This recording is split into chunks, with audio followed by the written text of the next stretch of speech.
नमस्कार, स्वागत है आपका झारखंड समाचार में। बाबूलाल मरांडी ने राज्यपाल को लिखी चिट्ठी, राज्य में राष्ट्रपति शासन लागू करने की मांग, कहा संवैधानिक मशीनरी विफल। तो वहीं जमशेदपुर में 2 महीनों का अनाज नहीं मिलने से नाराज लाभुकों ने पूर्व मंत्री से की शिकायत। और झारखंड में एनसीपी के एकमात्र विधायक ने बढ़ाई हेमंत सरकार की टेंशन, 31 तक का अल्टीमेटम। तो वहीं झारखंड के लोगों को दिवाली गिफ्ट, टाटा बनारस से वाया रांची वंदे भारत एक्सप्रेस की मिलेगी सौगात। और हाईकोर्ट के बाद अब विधानसभा में ने मांगी नियुक्ति घोटाले की रिपोर्ट, सरयू राय ने सरकार को घेरा। तो अब तक की सभी बड़ी खबरों पे बात करने से पहले आपसे छोटी सी अनुरोध है कि कृपया वीडियो को एक प्यारा सा लाइक अवश्य कर दीजिएगा, क्योंकि आपका एक लाइक करना ही हमारे मेहनत का फल होता है। तो शुरुआत करते हैं आज की पहली और बड़ी खबर से।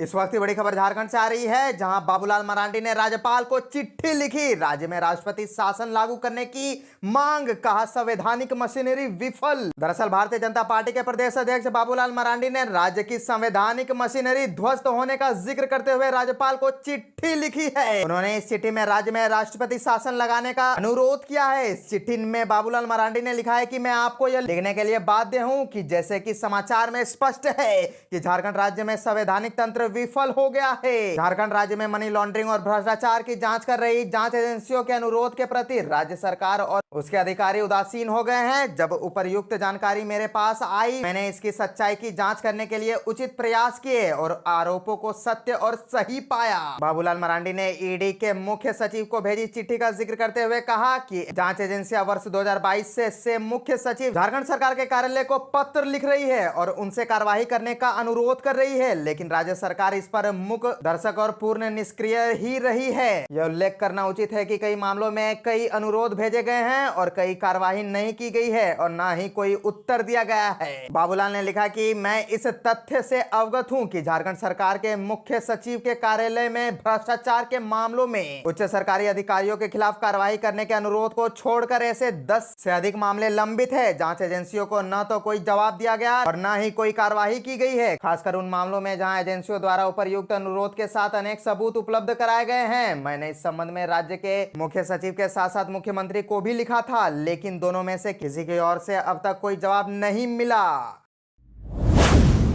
झारखंड में एनसीपी के एकमात्र विधायक ने बढ़ाई हेमंत सरकार की टेंशन, 31 तक का अल्टीमेटम। एनसीपी के प्रदेश अध्यक्ष और हुसैनाबाद विधायक कमलेश सिंह ने कहा कि हुसैनाबाद जिला घोषित नहीं हुआ तो वह 31 अक्टूबर के बाद सरकार से समर्थन वापस ले लेंगे। उन्होंने पहले ही इस संबंध में मुख्यमंत्री को पत्र लिखा था। अब वह अजित पावर गुट के साथ है, जो एनडीए का हिस्सा है।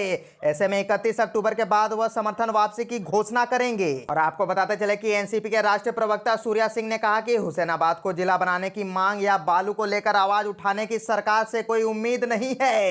ऐसे में अब सरकार में बने रहने का कोई मतलब नहीं है। मौके पर कमलेश सिंह ने कहा कि 2019 विधानसभा चुनाव के बाद उन्होंने मुद्दों पर आधारित समर्थन दिया था, लेकिन सरकार ने कोई वादे पूरे नहीं किए हैं। ऐसे में यूपीए या इंडिया गठबंधन में बने रहने का कोई औचित्य नहीं है। उनके खिलाफ भी झारखंड में 10वीं अनुसूची के तहत अयोग्य का मामला नहीं बनता, क्योंकि वह राज्य में अकेले एनसीपी विधायक है। कमलेश सिंह ने कहा कि अजित पावर को महाराष्ट्र, नॉर्थ ईस्ट व झारखंड के कुल 50 विधायकों का समर्थन है। ऐसे में असली एनपीसी वही है। कमलेश कुमार सिंह ने कहा कि बालू को लेकर लगातार 2 वर्षों से राज्य में भवन निर्माण व विकास कार्य प्रभावित है। 7 बार विधानसभा में ध्यान आकृष्ट करने के बावजूद सरकार मुख्य दर्शक बनी है। सरकार अपराधी और पुलिस की गठजोड़ से बालू का अवैध कारोबार फुलफल रहा है। यह जनता के साथ बड़ा ही धोखा है, जिसे किसी कीमत पर बर्दाश्त नहीं किया जा सकता।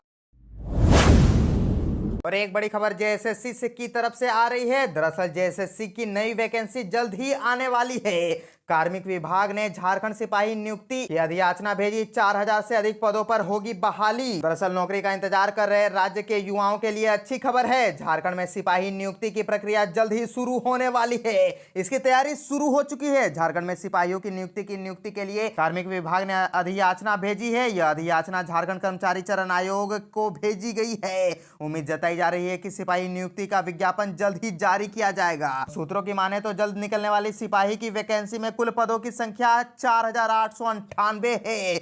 इसमें रेगुलर बहाली और बैकलॉग दोनों ही शामिल है। जानकारी के मुताबिक 4,898 पदों में नियमित सीटें 3,798 है, जबकि बैकलॉग सीटों की संख्या 1,120 है। और बताते चले कि सिपाहियों की चयन प्रक्रिया में कुछ बदलाव किए गए हैं। अब तक सिपाहियों की नियुक्ति के लिए सबसे पहले लिखित परीक्षा ली जाती थी, अब नहीं होगी। उम्मीदवारों का चयन 3 स्टेप में किया जाएगा।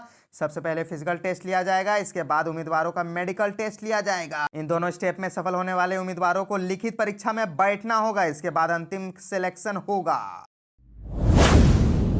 हाईकोर्ट के बाद अब विधानसभा ने मांगी नियुक्ति घोटाले की रिपोर्ट। सरयू राय ने सरकार को घेरा। दरअसल झारखंड विधानसभा सचिवालय ने सरकार के कैबिनेट विभाग को पत्र भेजकर अनियमित नियुक्ति को लेकर गठित जस्टिस विक्रमादित्य आयोग की जांच रिपोर्ट मांगी है। उल्लेखनीय है कि हाईकोर्ट ने हाल ही में जांच रिपोर्ट अदालत में पेश करने को कहा था। विधानसभा सचिवालय ने जस्टिस एस.जे. मुखोपाध्याय समिति की मांग पर जांच रिपोर्ट का मूल प्रतिवेदन सरकार को भेज दिया है। इधर जमशेदपुर विधायक सरयू राय ने विधानसभा में हुई अनियमित नियुक्तियों की जांच के लिए गठित जस्टिस विक्रमादित्य आयोग की जांच रिपोर्ट हाई कोर्ट को सौंपने की मांग स्पीकर रविन्द्रनाथ महतो ने की है। उन्होंने स्पीकर से अनुरोध किया है कि तय तिथि पर आयोग की जांच रिपोर्ट हाई कोर्ट के समक्ष प्रस्तुत करने के कयासों पर विराम लगेगा। सरयू राय ने कहा कि स्पीकर ने स्पष्ट शब्दों में बताया है कि वे स्वयं इस जांच की रिपोर्ट हाई कोर्ट में जितनी जल्दी हो सके प्रस्तुत करने के पक्ष में है, लेकिन इसके बाद गठित जस्टिस मुखोपाध्याय समिति की मांग पर सभा कार्यालय ने जस्टिस विक्रमादित्य आयोग का मूल प्रतिवेदन सरकार को भेज दिया है।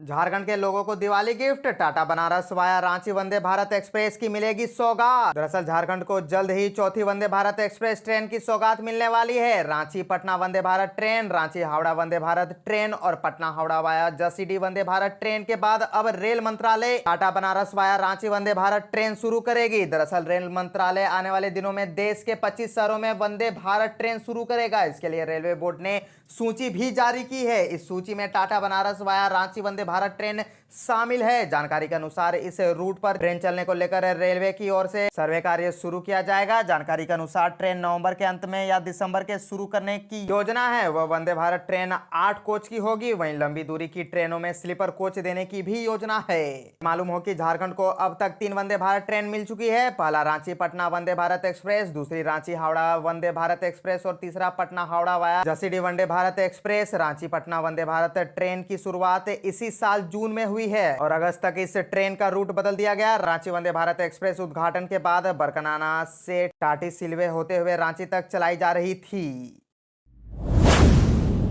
हेमंत सोरेन ने वीडियो को दी चेतावनी, कहा बहुत शिकायतें आ रही है, सुधर जाइए। दरअसल झारखंड में विभिन्न कार्यों में व्याप्त भ्रष्टाचार को लेकर मुख्यमंत्री हेमंत सोरेन ने कड़ी चेतावनी दी है। मुख्यमंत्री हेमंत सोरेन ने कहा कि अक्सर यह बातें सुनने में आ रही है कि वीडियो दफ्तर में आम लोगों की बातें नहीं सुनते हैं, वहां जाने पर किसानों को तरह तरह का हिल्ला हवाला दिया जाता है। सीएम ने कहा कि यह एक गंभीर मामला है, सभी लोग सुधर जाइए, ईमानदारी से काम करिए, नहीं तो यह आपके लिए ठीक नहीं होगा। हेमंत सोरेन ने कहा कि जल्द ही हम आपके कार्यालय आने वाले हैं। मुख्यमंत्री हेमंत सोरेन ने कहा कि हम लोग ईमानदारी से काम कर रहे हैं। झारखंड बंटवारे के बाद पिछले 20 सालों में जो काम नहीं हुआ उसे तेजी से हम लोग करने की कोशिश कर रहे हैं। राज्य को आगे ले जाने का भी काम कर रहे हैं, लेकिन अक्सर यह शिकायत है वीडियो ऑफिस में जिस तरह से काम होना चाहिए नहीं किया जा रहा है। सीएम हेमंत सोरेन ने कहा कि वहां पर लोगों को परेशान किया जा रहा है, काम में टालमटोल किया जाता है, यह आचरण ठीक नहीं है। सीएम हेमंत सोरेन ने कहा कि इस तरह के कार्य में तुरंत सुधार हो। मुख्यमंत्री हेमंत सोरेन ने कहा कि अगर आप